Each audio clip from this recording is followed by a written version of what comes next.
بيقولوا ان قرعة الدوري المصري اتعملت بالاي اي، ما تيجي نجرب. نخش على شات جي بي تي ونشوف هل ممكن تتعمل بالاي اي ولا لا. ولو ما ينفعش شات جي بي تي نخش على جيميناي ونشوف. شوفوا معايا القرعة تتعمل ولا لا. وهنا دخلت على جيميناي قلت له اعمل لي قرعة للدوري المصري. وطبعا جيميناي من اذكى الفرق، قلت له 18 فريق عشان هو غبي شوية. عمل لي كل ده في الاخر منجحش إن نعمل قرعة. بعدين دخلت على الاسطورة شات جي بي تي وقلت له اعمل لي قرعة الدوري المصري.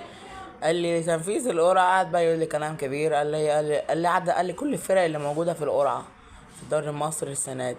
بعدين قال لي معلومات عن القرعة.